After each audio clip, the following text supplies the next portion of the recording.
Um, so before we get started, well, as a start, day 2, Saturday, everyone's here but Tess, who, for those of you who were not here, she's been diagnosed with pneumonia. So she said she might make it in. I'm like, and she says, but I'm in that really gross phase, and you don't want to be around me. So I want to, for those of you who are not here, there's a little bit of processing that happened in the room before some of you were in the room. And so the two main people it's about, or not about, that it included, not what it's about, were Peter and Nicole. And so I want to just check in. Would it feel good to you to do a little bit more processing with the whole group, something that needs to be said? Or are you feeling like you'd like to not do that now? And that's not to place pressure. It's really just what you want. It's part of the whole group process. It's relevant. And we can experience it at 2 levels, the level of being a student in the class and as a facilitator. Mm-hmm. How interesting. Yeah. So just curious from both of you. I'm open. You're open? I could do sort of whatever. Okay. I feel like, I mean, if I want, I can go over it again, but I'm not sure that feels particularly useful. Yeah. But the part that came up when we were talking about seeing how from my so basically top level is that there's been some personal history that's been resonating so perfectly well with the dynamic in the class. Around the way I talk about NLP Marin. NLP Marin. Talking, and I didn't necessarily feel safe to talk about it. And then I did talk about it, and I feel safer to talk about it at this point. I'm not really sure what else to say that wouldn't. No. Okay. Nicole, I just want to check in with you. So I've always felt like an outsider of wanting to belong more in NLP Marin, and so I've been listening for where did I get it wrong? What do I not understand? I had a nice conversation with Josh yesterday, who brought some strength to that conversation about things that he appreciated in just the learning process. And I like the feeling of including. You do such a beautiful job with that, and so I am aware of Tess and Tanya, who are and Sonia and Sonia. Okay, of maybe not being part of that conversation or understanding. So in some ways, some of the things that I've been struggling with for maybe 8 years since I went, or 9, whatever it's been, have been really helpful for me. I have felt like an outsider. So when you're saying that, it's like mirrored in another way. And I'm grateful you bring up the conversation, because I like knowing that inside the facilitator space and thinking about that inclusiveness and that vulnerability piece that I want to learn from.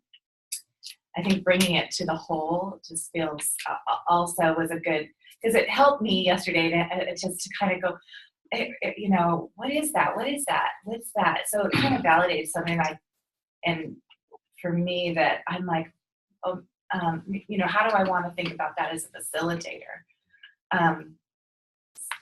So, and when you said, I don't want to hurt anybody, that's the part in me that comes up is I felt hurt, or at least I felt like I don't blame. Something was triggered and I'm left with it. What was that? I need somebody help me bridge that gap, because it just feels incomplete and I just couldn't find it. So it's been a missing piece I've been looking for. Maybe that's my soul retrieval. It can be A1. And I just want to name in a larger context, again, put on your facilitator hats. The conscience around belonging and loyalty is working itself out here. It's interesting. So we have 7 people in the class, and 4 people in the facilitator had kind of key foundational relationships with a particular organization, which were at least part of, if not all of, their introductions to constellations. And then 3 have not. And I've been very aware of that. And if you just change the context a little bit, let's say we were a political organization and 4 people and the leader had all worked in the Obama White House and the other 3 had not, or something. There would be no way they couldn't refer to that. It's such a powerful experience. It's formative. And NLP Marin itself has a certain charisma around it that other, like, the Comey Institute just doesn't have. It's very good. People have good experiences of it, but it doesn't have an aura. It just, other organizations don't. So people come out with a stronger experience of it than some other training spaces. And so I've been very aware of trying to both include what's useful about that, not exclude the 3 people who didn't have part of it, and try to avoid, but I know I haven't been successful at this, too much insider talk, which is a different thing. And I've been guilty of that too. Yeah, I've been guilty of insider talk, mostly from a place of trying to wrestle with this feeling of still being able to have that and have this too, to be able to belong there and belong. Yeah. So this all belongs. This all belongs. And the reason why I mentioned Nicole was just because some of the negative experiences Nicole had was triggering for Peter, and so that was part of the what was mentioned earlier. But on my end, I've been noticing that, and also processing my own personal experience, while including you guys and Tess as well. So I'm really grateful you brought it up. The way that was handled. And it's interesting. One of my things here is if trauma is showing up in anger, it's in my notes. A client's angry at you or not at you, they're just angry. Most of us have a tricky time with anger. It's understandable because anger in its most extreme forms can get really scary, and some of us have experience with angry parents and things like this.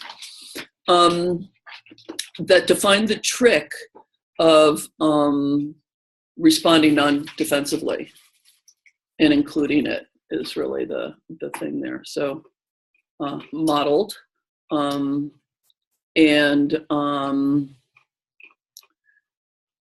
just aware that this sort of includes all of us, and it gives us a place to both continue to process our own stuff, which, by the way, is the theme of today, as well as, like what a budding doctor has to do, which is put aside all the reactions and just say, okay, why is the blood pressure high right now? We need to look at it from that point of view. So I want to first off invite if anyone has anything they want to say on this topic in particular, and then open it a little bit more for slightly more general check-in. Does anyone have a reaction or response that needs to be included? I still don't really know what the conversation was that happened, so I don't have any reaction to it. Okay. I can. Yeah, same here. Same here. For what Peter shared before they got here. Oh, I thought Peter's recap would be adequate. I'm sorry. So the experience that I've been having was on my own personal history matching up with an experience here, which was feeling like there was blame in the system directed at NLP Marin, and I had a different experience at NLP Marin than what I've heard reflected, and trying to wrestle with that around being able to keep, like I said, to keep my training and to keep my father, which is what this is all about, and have my experience still be okay with a contradictory or a different experience over here, and feeling like it hadn't been safe in my system, my stuff going off, and also feeling again like not safe, not being safe, I couldn't talk because I didn't want to, hurtful, and also feeling hurt by some of the experience, the reactions, that whole back and forth piece, and coming to a place where I recognized that in my own history, I didn't feel like I was able to show up and say, hey, this hurt me too. The being and being on the other side of a group. So in other words, feeling like go into the personal history part, but I think that's probably actually I was going to say, could you give the cliff notes on just the cliff notes on the personal history, because we're going to be working with each other's personal history. We're all getting to know each other better and better. Oh, this is the one with the alcoholic mom. And this is the one with the immigrant trauma and the So when I was 17, I went on a camping trip with my sister, who I love quite dearly, but who's been estranged from the family. And on that trip, under the influence of a little bit of alcohol and probably some weed, hot weather, things escalated, got to a point where she exploded at me and told me that she was molested by my father, which is her stepdad. And that all happened before I was born, or happened when I was like 1. So it was, and she was out of the house, everyone was out of the house by that point. So I had a completely different dad experience than these people did. And then my sisters, both sisters that came out, both sisters were abused in some form by my dad. The same pattern. And I love my sister. And my sister has apologized for that. At the same time, it took me a long time to be okay with the fact that she really had a different experience than I did. And part of that was when she would get really agitated, it felt like I couldn't have my dad and still be in relationship with her, or my older sister. Now we did some constellating around. That was like the first constellation that Leslie did for me. But the pattern fits here. So that piece of like wanting to keep the thing, but feeling in conflict. But the piece that I hadn't really seen was like, well, the trauma that my sister experienced, she then put onto me in a really this is like one of those turning point events in my life that's been like I completely crashed. I like started abusing and using everything I could possibly think of. Like my whole world fell apart after that experience. And I've been crawling my way out of it. Actually, I feel like I'm in a really good place, but this is another little bit of it coming up in this context. So. Yeah, thank you. I think we needed that little cliff note. That was even deeper than before. Yeah. And then I assume the struggle with belonging mirrors your own childhood experience. Yeah, you think? Totally. I look at NLP Marin and go, I want to be here. I want to feel like all these people. Yeah, that belonging doesn't come in. And then when something good happens, and then I'm like, I'm really hurting. And it's like, good. Yeah. I didn't have I resourced that. So. Yeah. Well, and a funny thing that I'm learning over and over again, colleagues who go through various training programs, whether in constellations or they've done Tony Robbins or they've done, work with Bert and Sophie or whatever they've been in a spiritual community. I'm sure this is resonating for you from your spiritual community experience. By the time you get to our age, there's usually been some adult stage community of belonging that's been massively complicated for us to the point of maybe being traumatizing or injuring in some way. It's really not the world's most I'm just finding that this theme of, I belong, as part of the church, and then we found out the pastor was sleeping with the kids or, whatever it is. So for those of you who are looking for niches, that's another, recovering from adult level belonging experiences, which we notice generally mirrors the childhood belonging experience.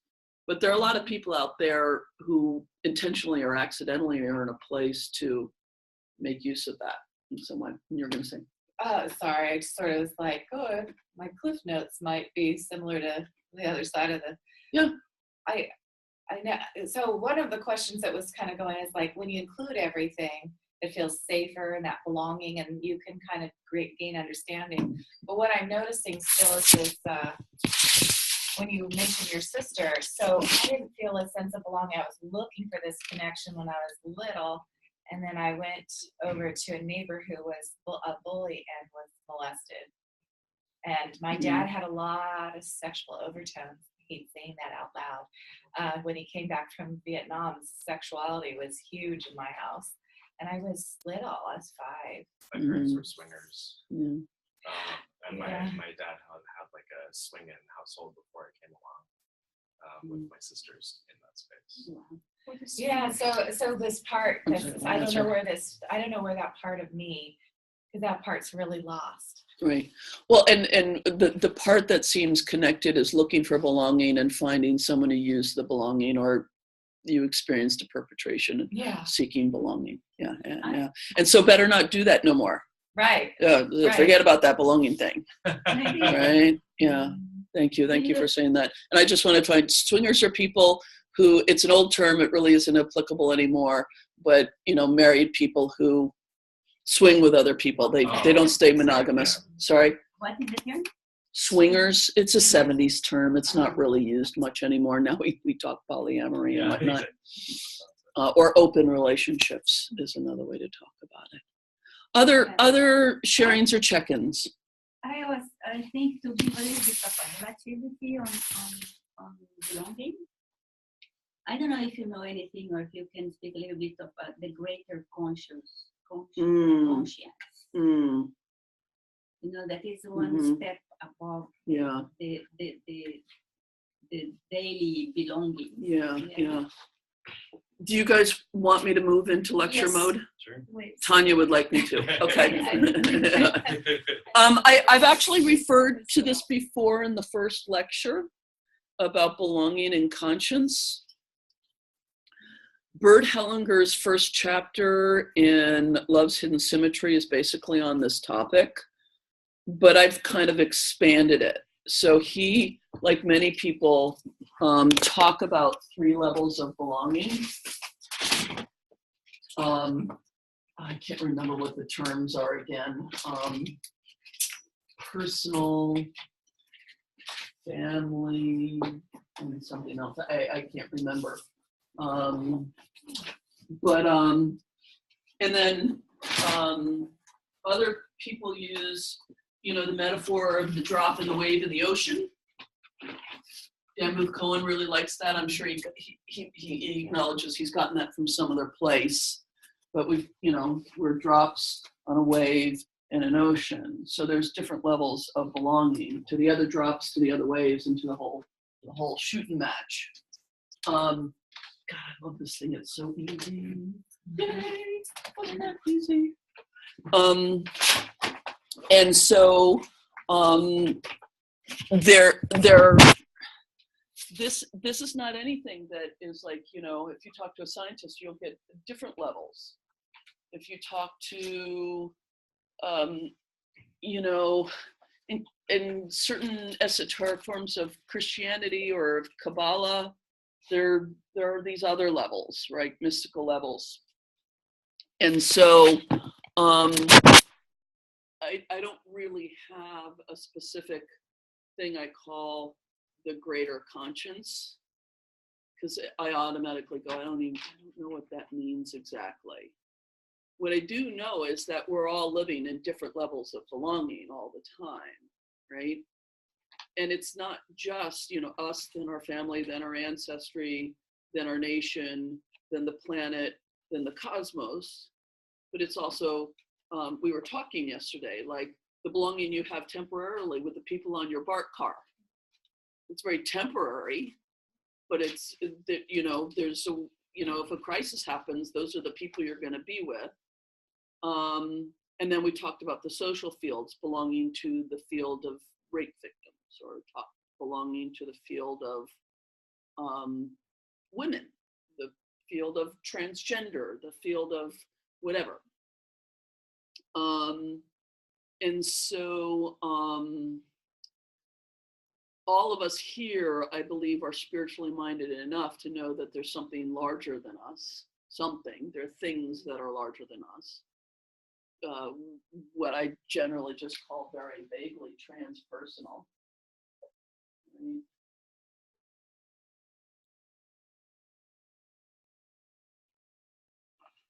And then, and we belong to that too, and that influences us. How you think it influences you is fairly specific to you and your own spiritual setup, right? I mean, I'm not about to speak in some authoritative way about the intent of God for you and your soul, which is one way to talk about it, right? Christians will talk about what they're trying to do in prayer is find out God's will for them. Perfectly fine framework. I just don't think it's going to work for everybody, but it is there.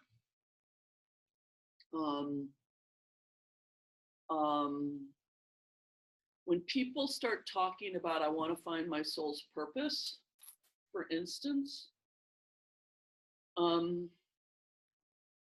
personally, Leslie Nips, I don't think in terms of your soul's purpose very much. I just don't. I think it's what you choose. And you get the dignity of choosing. Because for me, given my background, it takes me to a place where God wrote one purpose for you in the book, and if you don't hit it, you're off. So when someone wants to find their soul's purpose, then I'm trying to feel into their map around that and work with them around how they see that and what they're really looking for around that. I don't have a metaphysics about soul's purpose.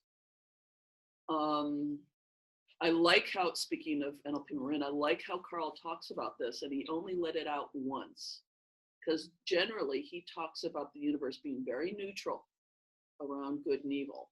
Like, both are paths to the one. And most of the time he stays really neutral about that. And that's we've heard that before, yeah?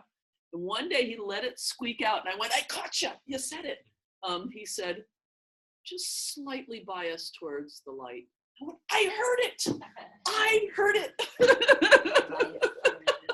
Or he may have said slightly biased towards love, or the good.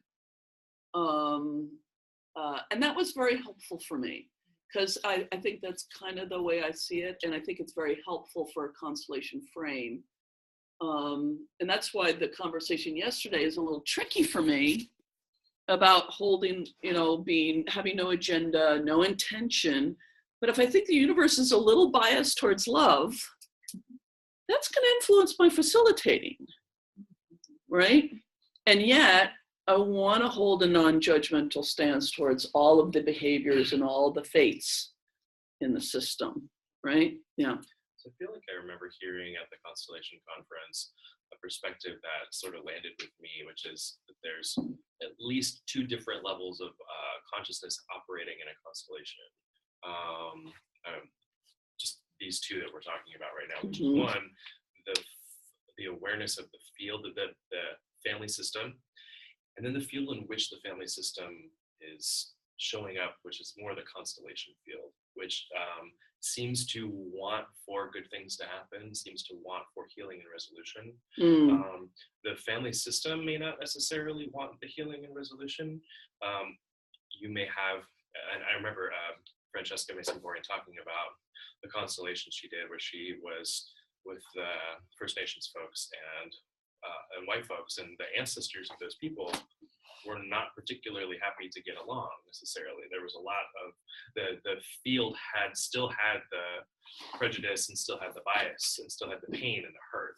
And there was where the field that contained that is also looking for healing and where that can happen. In connection and reconciliation, yeah. May not necessarily, not that it's not actually separate, but it's the larger thing that right. That. And I think we talked about in constellations, the field wants you to succeed. Generally, that's the way Michelle has talked about it. Right. That's just my. Yeah, no, and I think that's a very useful model. And I tend to see it as a model.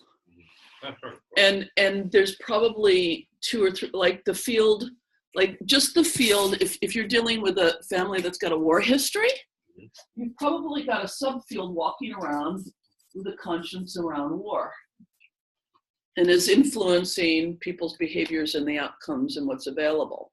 But there's also the family field and its experience. There's a peace field because you have a war field. There could be a death and a life one. So all the things that go into issues around mortality. If the war is Ukrainian, then there's a Ukrainian field, right? Along with this transpersonal field. Which are all the different levels of belonging. Exactly. And we're all, belonging is not like, this may be helpful to you. It's not like, are you in or out, right? It's more like, you belong in this, let's see if this is you and you belong in this, and you almost belong in this, but not quite, but you also belong in this thing. And I actually need 3 dimensions to really see it properly because some of these are not actually overlapping. Yeah.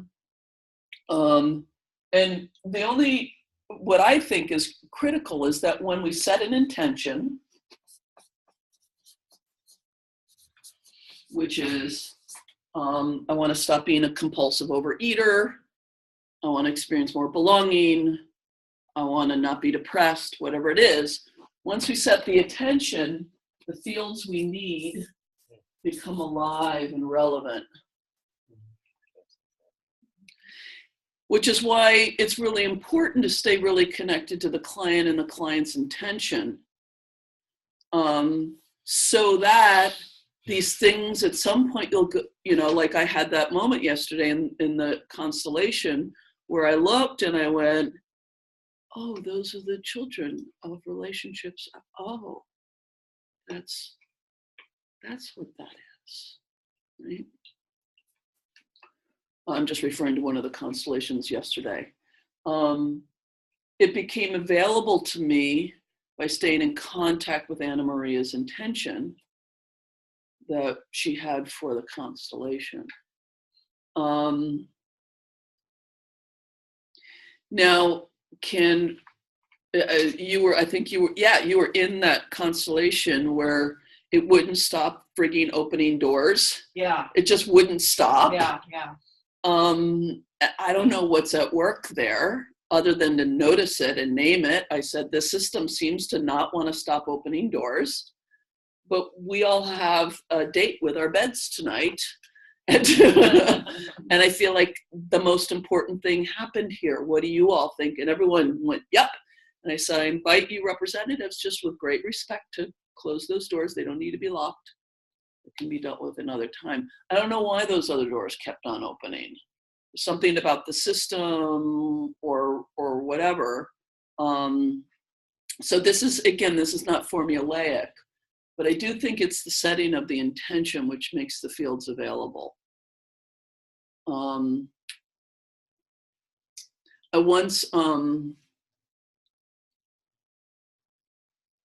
remember once giving feedback in a testing situation with an NLP student, and she was doing a really, really, really, really, really, really beautiful job of staying in rapport with the client's present state, their pain, their difficulty, what they weren't having. The client felt very, very seen around, I think it was a lack of a boyfriend or something. It was something like that. And the feedback I gave with her was, you've done a really nice job with that. Now you need to be in rapport with what the client wants and believe that they can have it and be friendly with that too. And not have it feel like you're being disrespectful of the present moment pain, to also be on the side of what the client wants. And I think that's a little bit of what you're talking about, is to be able to feel the field of what the system wants, what the client wants. So I'm wondering, curious, as being a facilitator, the constellation for Anna Maria yesterday, and Josh facilitating. The question something that I loved and noticed, which I mentioned yesterday, was when he stated kind of what he noticed in the system. When you say opening doors, it really is like, I liked that. Helped me understand what was feeling overwhelming because doors kept opening. But as a facilitator, I felt like when he noticed and stated out loud that the system had, made some progress here, and stated it, it felt like that anchored something. And then as a facilitator, I'm wondering, how you looked at that role. I played the role that I was in seemed to kind of shift when you noticed something. Mm-hmm. And I don't know how to get there, as a facilitator. Because I really liked the questioning and noticing, and I'm wondering, with all those doors opening, did the system need to become aware? I don't know. So I'm just curious. Yeah. I got lost a little bit for my learning purposes. Yeah. So for everybody here, and for you in particular, it's very understandable when you're first starting to do something like this, is you're trying to figure out what to do. What's the, do I move someone over here? Do I bring in a new representative? What question do I ask? And I just really invite you to get a practice of stopping doing a little bit. And just sitting down and just, what am I noticing right now? What am I noticing right now? And then if what you liked was Josh's naming of something, try it some. Just try that. Okay. I mean, how many times have you all heard me say, I kind of don't know what's happening yet? Yeah. I don't, or I'll say, I don't have it yet. I don't have it. That's a very abstract way to put it, but you can all feel what I mean when I say, and I don't have it yet. I don't know what this constellation's about yet. I don't know yet. And, or it's really interesting. I really don't know why Dad isn't getting off the floor. He should be fine now. It's even making me a little cranky. Who's cranky about Dad being on the floor? And the whole room will put up their hands. We'll say, okay, that's really interesting. Why do we all need Dad to get off the floor so much? And then something happens. This is all I can recommend to you, because you will get stuck more. Number one, if you can't be okay with being stuck and not knowing, get out of this business. Yeah. Just get out of it. Like, do something easier and become an artist. It's like, not. It's the same thing. You look at the canvas and you're like, it's not right yet, but what do I do? I don't know what to do. It really is when you let yourself say, I am stuck, I don't know, and right now I feel like I'm never going to know. That really is the feeling. I have that feeling most constellations. I don't know, and I'm never going to know. Okay. That's when the field can finally surprise us. To follow up, when he asked that question, because I felt something really strong. When he asked that question, would you say that's sort of getting in rapport with the system? Sure. Okay. Absolutely. Okay. Mirroring. You're marrying the system. Okay. You're marrying the system 100%. You were starting to put up your hand. For me, again, it's a bowing. It's a bowing. It's a bowing. It's like, okay, I don't know. I'm smaller at the moment. I don't know. So I'm opening up for something bigger to come in, right? So it's the same movement. Yes. Yeah. Right. I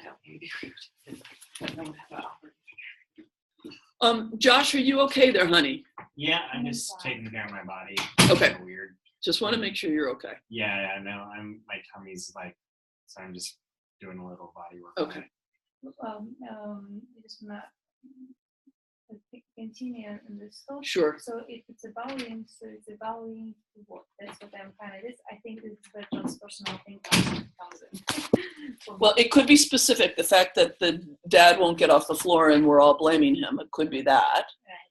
But to be more generic about it, it's the first order of love.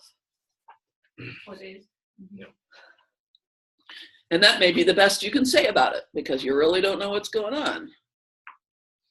And that's why I really like Michelle's, thing that I said yesterday before I don't know if she still does it. She was doing it when she taught me internally. Before she starts a constellation, she says she sort of looks at the family system and she says, if you would like might be my honor to be of assistance. And you can hear the bow in those words, in a sense. And if you don't want me to, that's okay too. Yeah. Okay. Has she ever gotten a no? Oh, I'm sure. Well, I don't think because the client is coming for help. Right. I don't think we ever get 100% no. Yeah. There's usually some yes you can find in there somewhere. I mean, I know that Anna Maria would not have felt happy about this. But if it had ended with her representative owning her crankiness and up and standing, and we went, that seems to be all that's available today, I would have considered that we had a nice partial yes. Now, the client may be going, I never get what I want, you know. Which, you know, that's when you have to ride your rapport pony, which I thought Josh was doing very well. And to be really, really in rapport, if you're going to end a constellation there, and it does happen, there is the sense you get at a certain point of, this field needs me to stop. It just needs me to stop poking at it.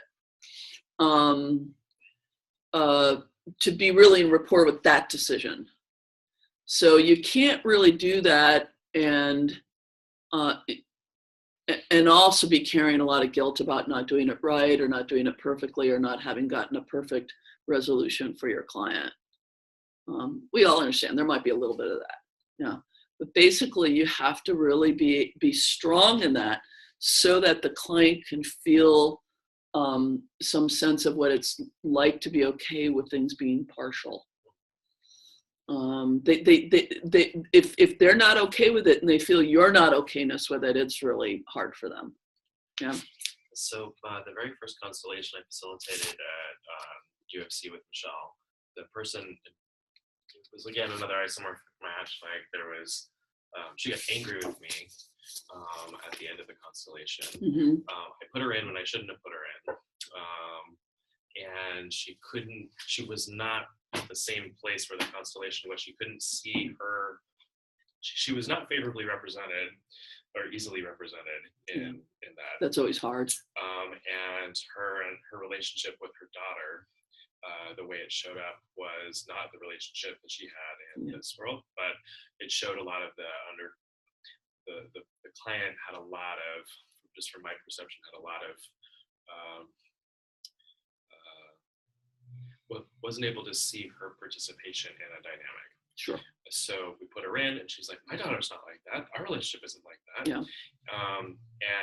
And I'm not sure if there was, I don't think I could have done anything else. Yeah. In that dynamic. But right. It was one of those things where, you know, this person showed up and she didn't have a whole lot of constellation experience necessarily. But, yeah. Being the constellation, if I may say so myself, was beautiful. It was resolved quite to a point that was like primo. Yeah. And the person was unable to, or wasn't there with it in that space. Again, I want us to all reframe that. Yeah, please. It's not that she wasn't there, she couldn't get it. Something was not yet available to be included that was leaving her feeling not okay. And sometimes that happens.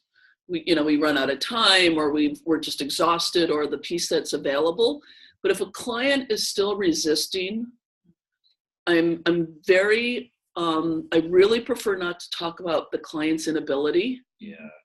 But that something's not yet included. That was the article I wrote about 2 years ago, got a big response around victim mentality, which drives us all nuts, whether it's inside or it's in someone else. It drives us crazy. It's very hard to be around, especially when it becomes perpetrator victimy. And they show up as your clients, and they can be some of your most difficult clients. And I just really want to encourage you to notice your crankiness with them, include it, and then say what's still missing in the system that this sense of victimization is so unshakable. What are some examples of things that might still be missing? It could be a whole of, I mean, Anna Maria's constellation yesterday is a very good example of she was resisting an end that most of us in the room saw as an improvement, but for her, something's still missing. I mean, she might not have said that, but you can almost imagine your client saying something's still missing, something's still not seen, something's not included yet. Peter's share this morning is from a place of crankiness of something important hasn't been included here.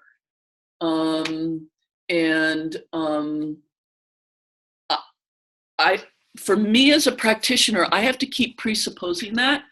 Otherwise, I'm going to start dividing my clients into cooperative clients and uncooperative clients. And I prefer to divide them into clients I think I can do something with and the very few who maybe aren't the right match for me, but maybe someone else could help them out. And that's, interestingly enough, something that I don't think he does as much now as he used to, but when I went through the first weekend of Foundations, Carl was very, very important about. He says, psychotherapists talk about clients having resistance. And he says, clients don't have resistance. You just haven't found what's needed yet. Oh, nice. And he says, as the practitioner, you have to take on that responsibility for yourself. Not in the sense of, I must be able to help everything. Not in that sense. But in the sense of, there's something still that hasn't been included in the system. And if someone is so, like if you have someone who's schizophrenic or manic depressive or has massive rage issues that are like making you feel unsafe, these are very rare. I need to name that. These extremes are extremely rare. But on those rare occasions, you can say, you know what, you deserve good assistance and it's not me. It's outside the limits of what I can do. You know, is that helpful to people? Yes. Yeah, they're just in that. Okay. So I again, looking at the facilitator and then having experienced the role yesterday, when the system kind of was like noticing itself, this feeling in my representation was feeling like that feels good enough. And then, never trust the representative. That feels good enough. That's in there. And then when you notice the problem and that shifted, it was like, wow. Because it was wow. And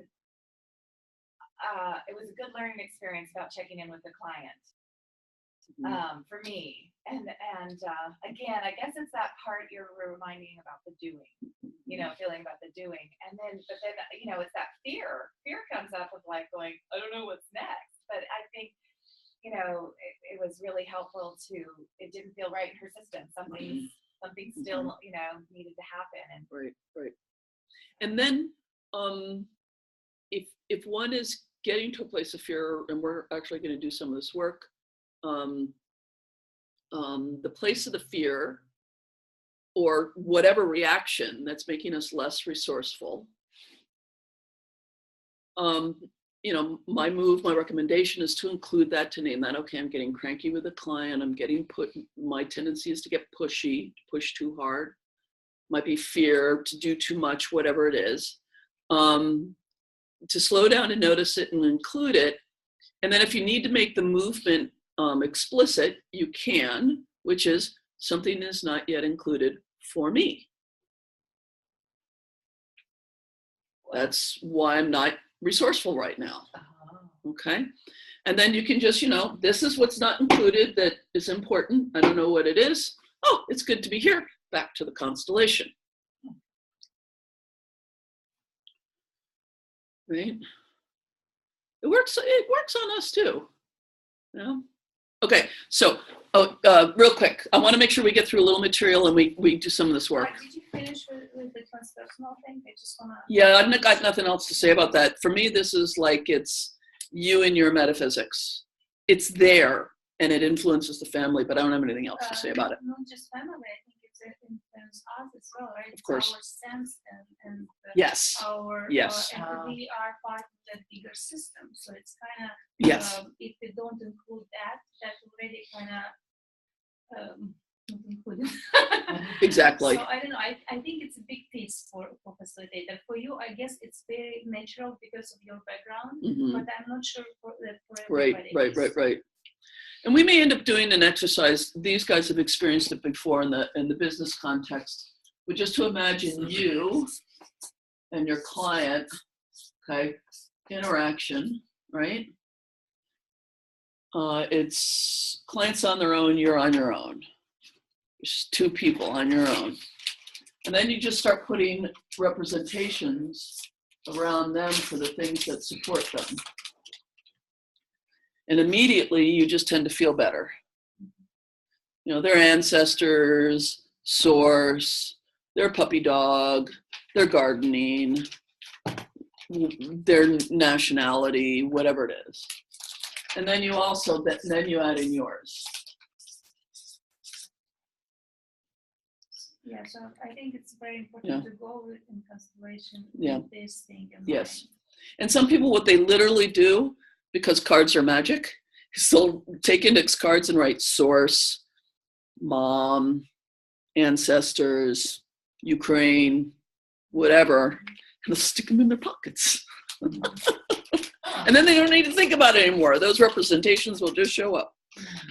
Or if they work in their own office, they may arrange around themselves nice representations. I mean, this office is filled with pictures that have an automatic anchoring impact on me. And so I'm automatically resourced without having to think about it too much. In fact, not at all, because there's so much to think about. You want to put as much of it on unconscious as you possibly can so that you can be noticing the clients. But yes, I agree, 100%. Bring in all your resources. And notice which ones you're consistently leaving behind. Because what I do find is people who work one-on-one with clients do have the fantasy or impression is that that's what they're up to. Therefore, it's all up to you, and the client has no help, and you don't have any help. Yeah. And also, as the facilitator, to be resourceful for the client, you can't. You will give it yourself everything, right? Right. Instead of maybe taking from their bigger source. Well, and the other thing what this does is it keeps us humble. Yeah. Because the client already has a lot of support. Mm-hmm. That's why I did that one little amendment on the exercise you sent us, Josh. On Facebook. In which the amendment, because what the exercise suggested, after you notice your own support, notice the way the client is not supported. And I'm like, well, yeah, but notice how the client is supported. You know, I mean, everyone who walks in your office is not some poor stumbling victim of everything. In fact, we don't want to hold them that way, right? Yeah. Quick on this topic, because I started before clients. I started doing me and the client with a representative for source or creator. Because in the work that I do, we talk about creator is the one doing the healing, and we're just the ones who are a part of that. And it's completely changed the way that I work with my people. It's awesome. Beautiful. Yes, yeah. So you put a presentation first? I have quartz crystals. I have lots of crystals that But there was a specific one. I've got lots of really good ones that are really great for source. Awesome. I put that in there because even if the client doesn't know that they have a relationship to that, I do, and it shows up really beautifully. Yeah. Along with the ancestral support. Right. Basically, it is in the field. Yeah. Absolutely. And this is, I think, where a lot of our trouble shows up, because then if we feel like it's all up to us, we start to over effort in ways that are inevitably not so helpful for the client. We're over-futzing. Okay, I want to say a few more things about trauma, and then I want us to do some other things.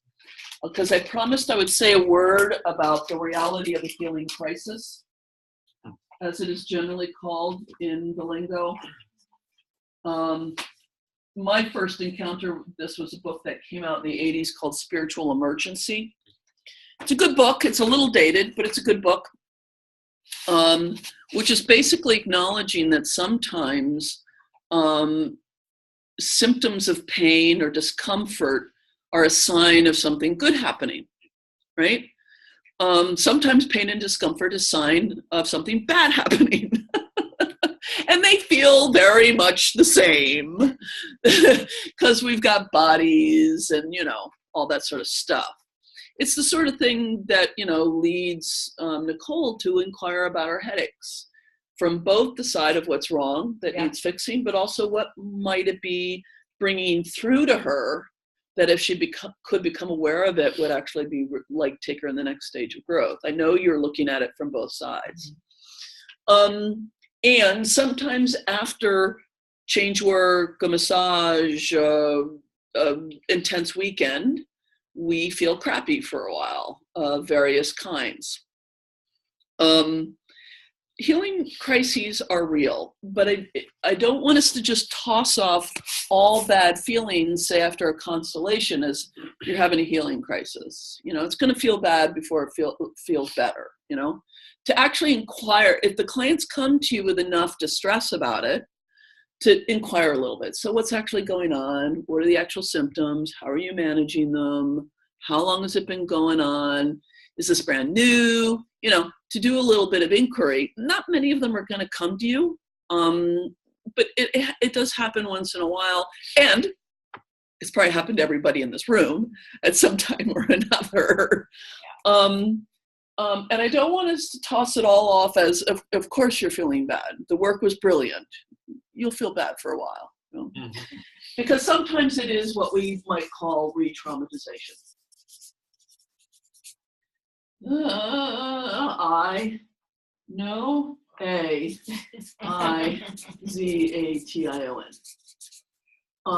Or something in that region. And there's obviously a gray area between these things as well. They're not firm things. I just was sad to hear, I talked to a client who I worked with a couple months ago, who I'm preparing to do another piece of work with. And she had she called it she's got the lingo down, very difficult integration process. And I listened to her and I'm like, man, I wish she'd given me a call. It didn't need to be this bad. And on the other hand, as I mentioned yesterday, I was really glad to hear it because I'm going to find that knob in the system and see if we can just make it a little easier to integrate, that she doesn't, and I do think it's part of her safety patterning that she has to have a lot of drama when things come up. It's also part of it as well.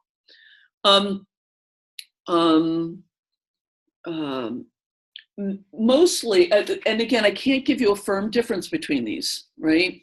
When are we in this space? When are we in this space? Because they often look similar. But this one, generally speaking, does have a sense that it's part of the work intolerable. Like achiness after your first jog, after not exercising for a while. It has a sense of, it feels like part of it, something's moving through, that sort of thing. It doesn't tend, if it's being useful, it doesn't tend to be quite so quality to it.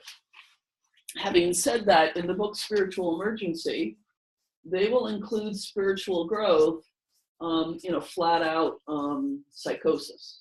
Yeah. Wow. The place where, some people don't even believe there's mental illness, right? Yeah. However, here's the deal. Part of the movement here, I don't think it ended up really succeeding. It was an interesting try, was to set up centers where people in spiritual emergency could go and have the safety net they need to get through it. With our clients, we're not sending them to a spiritual emergency center. They've got to be able to go to work the next day and take care of their kids, right? I mean, we currently don't have it. All we have is our local emergency center, and we don't want people having to go there, right? Culture doesn't support that. It doesn't, yeah. It's very unfortunate. It would be nice. So, and all I can say is that for people who already come in what we might conventionally call kind of high strung, reactive, just make it easy, make it smooth, make it simple. find a way to keep the work a little chill. Okay? This is the place where I'll start doing what I kind of call my Hail Mary moves. They're not conventional, but if I feel like a system is really, like it's got that trauma energy in it, and even the reps are getting themselves and the people watching are getting themselves up, I might take 5 people and put them around the nasty business we're looking at, whatever it is, and say, these are the angels of safety for this family. And everyone goes, oh, right? Now, what are the angels of safety? I don't know. But I'm just looking for something that'll help this system kind of breathe and bring to bear its own soothing qualities without having to say, we're not going to look at this nasty World War II business, which is not the solution we want. We want to keep looking at whatever it is that showed up in the system that may be very, very painful. Some of you were there a couple of months ago, and we did a really painful Holocaust one. Oh, it was really painful. And I kept on checking in, and I went, there's a lot of pain in the room, but they're okay. It was like more like we were all the wailing women or something. It just was grief, and it was very intense. But I thought, I think we're okay. This is big, but I think we're okay. There's this place where your constellations can kind of tip it over into where it's getting kind of wired and the fight flight's really kind of going, and that's when I'll bring in something else. You didn't verbally ask anything, but I think you checked. I was checking all the time. It was funny because I also knew I had a new attendee who was a Holocaust family person who was one of the dead on the ground. And I'm like, how was that for you? And she says, strangely, very helpful. I thought it was going to be awful, but it was really fine. The part of the reason why it was so heightened was because it was the client's parents who had been in it. Usually it's the grandparents because we're now far enough away. But it was actually the parents. So it was pretty intense. Another movement I will make sometimes, if you've ever had, that sort of scene movement. So the dead baby or the dead brothers or whatever it is, and the person who needs to see it, the father, the whoever, yeah. And it's just not happening. It's either it's still too overwhelming, or they're saying, I don't want to look at that. And you're like, this would be really useful. Because I can tell it's you seeing this, that's the movement that's needed. And at that point, this is a movement I now make semi-frequently. I think I got this from Carl Buchheit, but I'm not sure.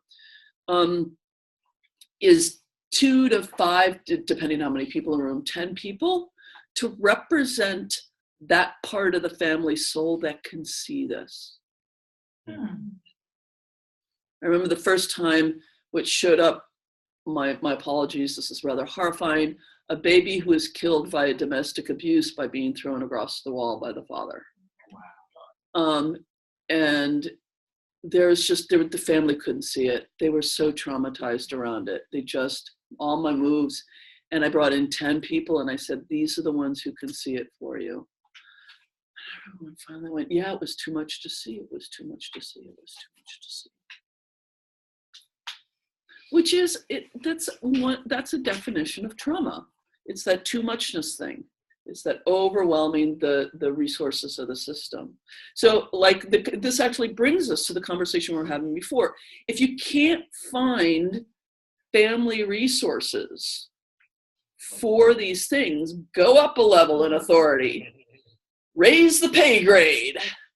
And I don't like to do that a lot because if you do it too quickly, it becomes what is commonly called a spiritual bypass. Let's bring in the light and everything will be good. Meanwhile, the baby doesn't get seen, right? Or the brother who stole the money from the brother, that doesn't get acknowledged, right? I'm a very big fan of the concrete thing in the family being seen and not going straight to light solutions. But sometimes bringing in those levels is what is necessary. Yes? I was going to say, well, because then every constellation just becomes set up the problem and then bring in the one in the system that can solve all this right now. Yes, we'll just label it that. Yeah, right. And it would be very quick. Right. Unfortunately, at that point, we're not actually dealing with systemics, which is our bread and butter. It's systemics. It's noticing how something got reversed or something got forgotten, or something got hurt, or whatever it is, Well, right? You know, an interesting thing, like in hypnosis, if you bring in the strong enough resource, you have the experience of it already being different, and then everything is different now. Ecology check. Well, right. This is they ignore ecology, and for some people, it's very effective. But for some of us, it's not. And I'm just curious about that. I would say for all of us, it's effective on occasion, and because it's all teed up. All the ecology has been addressed.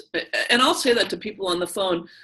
I say, you know what, I can really feel this issue is like teed up. And if you have a constellation, I'm pretty sure it's going to be done because you're like 90% there. And others, I'm like, wow, we are a long ways from a resolution on this. So ecology check just means a very simple example of this is if I could give you everything you want right now, would you say yes to it? Because what it robs you of is the dignity of learning and growing to get there. And it would exclude some. It would exclude all kinds of shit. Yeah. In constellations, oftentimes reveal ecology as well in a really beautiful way with relationships. Well, and that's what I say about, we don't want to ever say to the client is not, willing or something like that or unable. The ecology is telling us that something hasn't been included yet. They're giving us their ecology about this outcome. Okay, so I want to shift gears. Not too much though, we're still in the space. Very soon. Okay. So, did anyone actually end up doing that strengths interview? Yeah, that apparently not. It was something I wanted to do last weekend, but I couldn't get to, but I gave you the handouts and I said, do it with each other, maybe as a partnering thing, which is just fine because we're going to do it now. Yeah. It's going to be the strengths interview and also the other side, which is connecting more explicitly with this. So in 11:25, please come back.